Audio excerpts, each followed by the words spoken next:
Support for this podcast is brought to you by the Wyoming Humanities. We take a closer look at our human experiences and use stories to explore culture, history, and contemporary issues. You can find us on thinkwhy.org. How can I take these difficult subjects and make them into bite-sized nuggets that then people can laugh?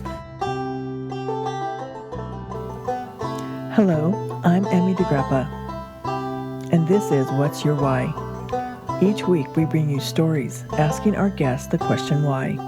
We learn about their passion, why they do what they do, why should we care, and what can we learn? What better place to explore the human landscape than from the state known for its incredible landscapes, Wyoming? And what better organization than Wyoming Humanities? Serving our state for over 45 years, we share stories, ideas, and wisdom about the human experience. Welcome to What's Your Why? Today we are talking to Kamau Bell. Kamau Bell is a critically acclaimed socio-political comedian, host of CNN's hit documentary series, United Shades of America. The New York Times called Kamau the most promising new talent in political comedy in many years. Welcome, Kamau. Thank you.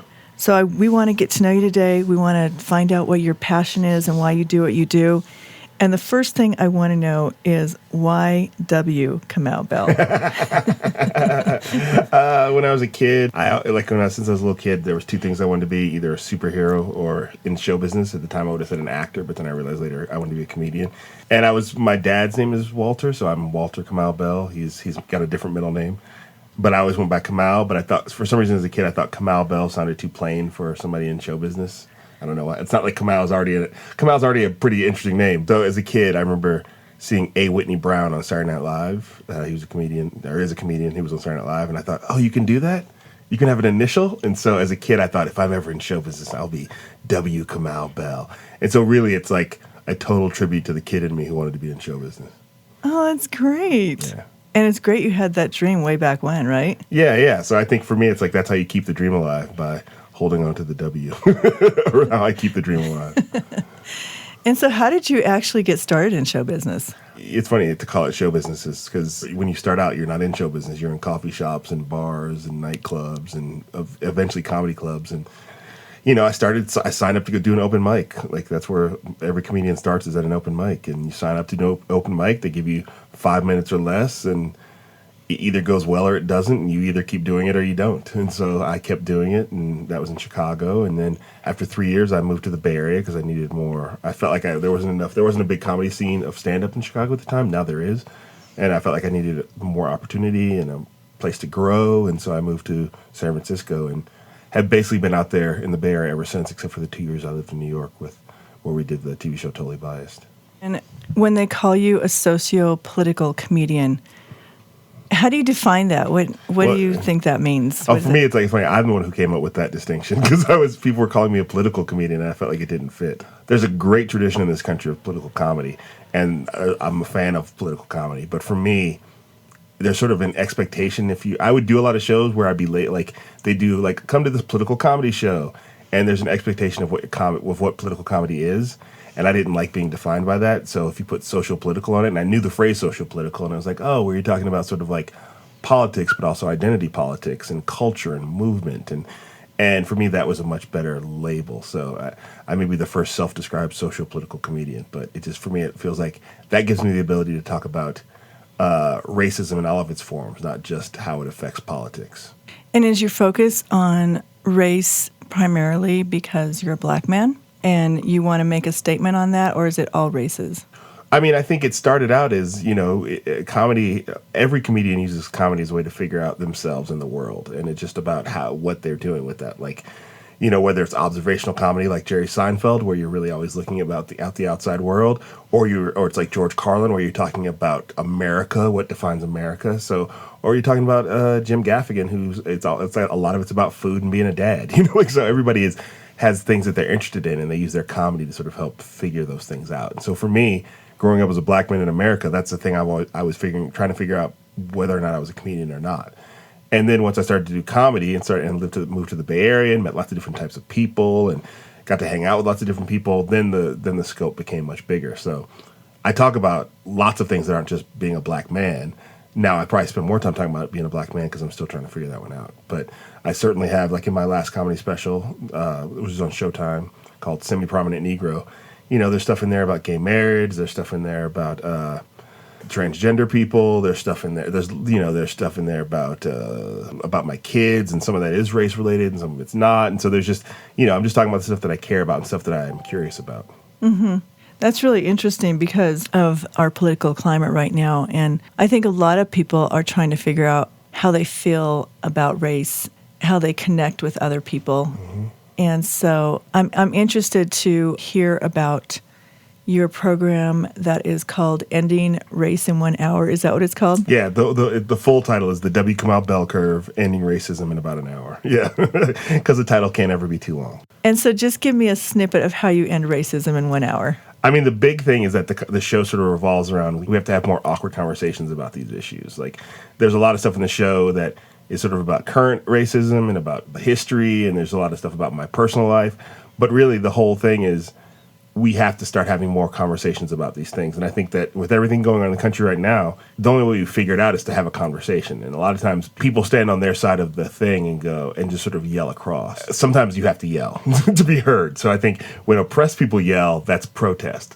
When the privileged class yells, that's oppression. So I feel like for me, it's like we have to figure out who should be yelling and who should be listening. And then understanding that just because maybe you feel like you're being yelled at, it doesn't mean that person's wrong. It just means that person hasn't been heard in a long time. And I know when I say that, then you get some people, white people who feel like, but I don't, and I never owned a slave, and there's all this sort of like wanting to defend yourself from being sort of affected by racism in this country. And the fact is that no matter where you come from, the minute you step into this country and the minute you sort of decide to live here, you are linked to a whole tradition of race and racism in this country. That's interesting. Yeah, I mean, I think about it like with a lot of many Africans who move to this country, like, from nations in Africa, they come here and they don't think of themselves as being Black Americans, but the police don't look at them as Africans. They don't look at them as from Ghana or from Senegal. They look at them as Black Americans because that's what you are in this country. And so I think a lot of people, you certainly should have pride where you come from, and you can self-identify yourself, but understand that the minute you step into this pool, whether or not you define yourself, and this is like, if you're a white person who goes, well, I'm really Italian and Polish and German, well, once you're in this country, that ends up being white. That's an identity that was created in this country, was white American. Oh, wow. That is interesting to look at it deeply like that. I just finished a program called 500 Years of Latino History in the United States, and it is that same thing that depending on where you're from and what side of the country, if you're from the East, then anyone who speaks Spanish from the East is Puerto Rican, or if you're from Florida, everybody who speaks Spanish is Cuban, and just those same or kinds of... from California, you're Mexican. Exactly. So, and it doesn't mean that you have to decide, well, I guess I got to be Cuban if you're not Cuban, but it does mean you have to be aware that the whole race is a social construct, and the people in charge are the ones who get to decide who's who. And it doesn't mean it changes who you are inside, but it does mean you should be aware of who you represent when you're in the world. Right. What is your passion and goal in doing this talk about ending racism in an hour? What do you want people to walk away with? I mean, to me, I'm a comedian first. I mean, I'm probably a black man for that. If people don't laugh in the show, then the show is a failure. So for me, it's like, how can I take these difficult subjects and make them into bite-sized nuggets that then people can laugh, and then have something that they take away from the show, hopefully many things, that they can then start a dialogue with somebody else that maybe they wouldn't have started before. So I think that's the goal, is to get people to talk about the things they saw. Even if they don't agree with me, even if they're like, I don't agree with any of that, then go talk to somebody about it. Don't tell me on Facebook or Twitter. Go talk to somebody about how you saw this show and you didn't agree with any of it. And maybe they'll go, oh, I agree with you. I don't agree. Or maybe they'll go, oh, I agree with some of it. Or maybe they'll go, no, I think you're wrong. Have a dialogue. And I think that, especially with everything going on in the country, white people have to be prepared to have that dialogue. And I mean, I'm talking about, the white people who would identify as being, on the left or good, or who aren't voting for Trump, have to be ready to have some difficult conversations. In the same way that, like, as a man, I've had times in my life where women have had difficult conversations with me about sexism and what they perceived as my sexism. It would be easy to go, I don't think you know what you're talking about. I think, but then you're sort of cutting yourself off from growth, and also cutting yourself off from a friend.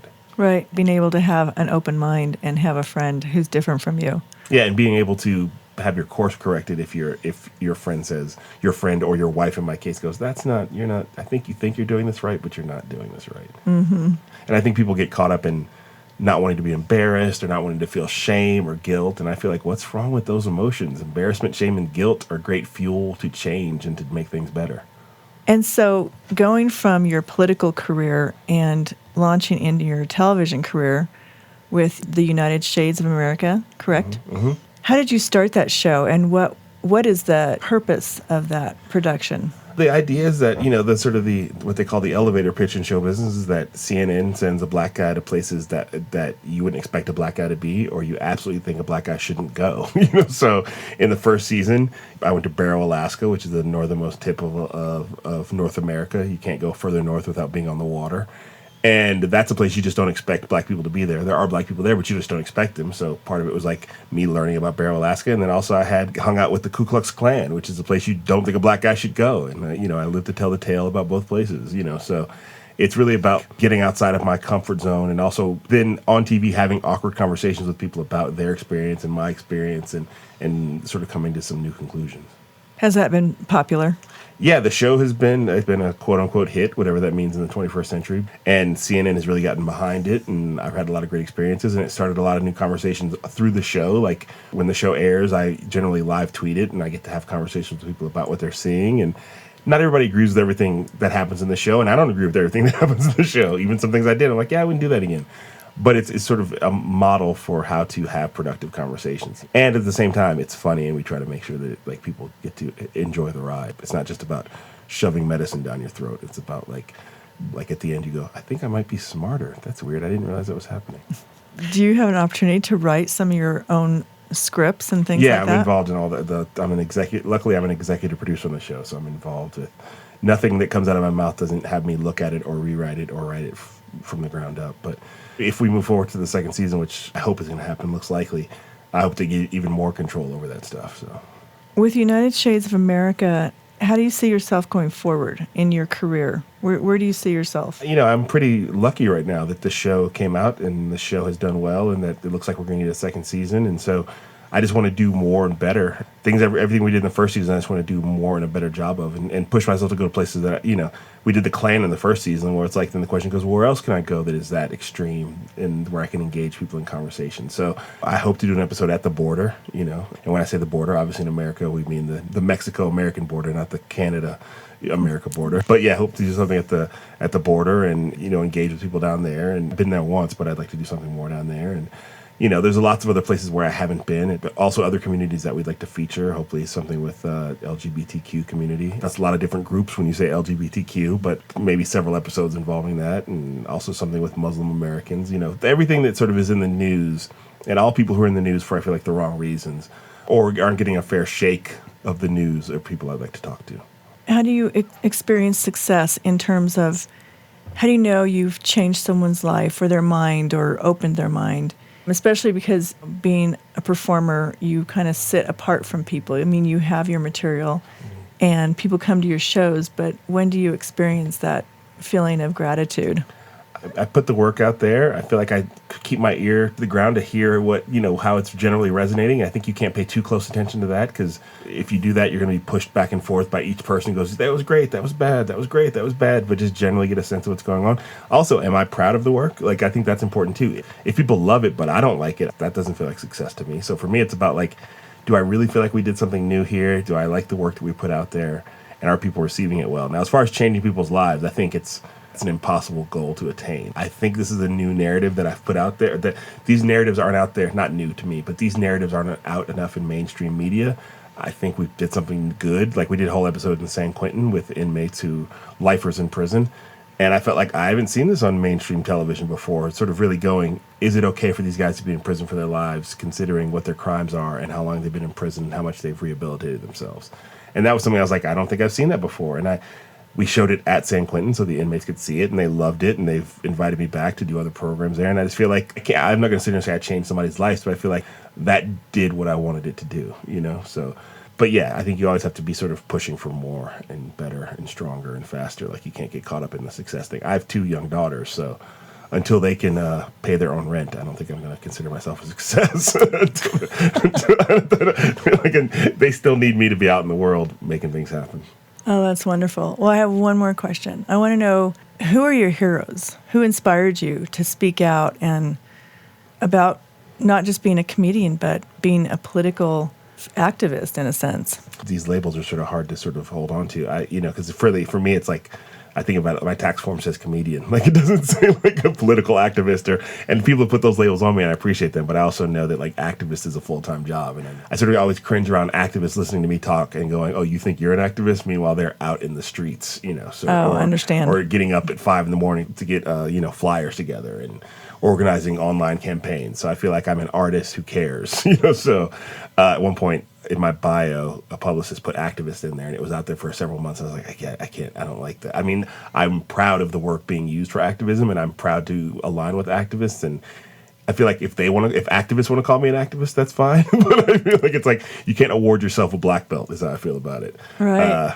But as far as being vocal and speaking out, I feel like I'm very comfortable about that. Like, my mom is where this starts from. My mom was a person who I felt like always said what was on her mind and always had strong opinions. And if people didn't want to hear those opinions, and after she tried to speak out about them, she was like, she would move to the new place. She'd be like, all right, well, I'm not going to waste my time here. So she's just that all comes from my mom. And then also, my dad is a great example of being a person who was born into, in southern Alabama in absolute poverty, and just sort of like willed himself. He still lives in Alabama, but willed himself into not absolute poverty. Like, it has worked with a Fortune 500 company, and had a very successful career in insurance. And I got to see that over my lifetime, from him go to a guy who sort of was semi-employed to a guy who's like, I have to lift myself up by my bootstraps and not take no for an answer, and then not take yes for an answer. Like, if you say yes, say more yes, say yes again. So I think my parents certainly are part of that. And then, there's just, there's any number of people who, if I start naming people, there's so many people I'll leave off. But like,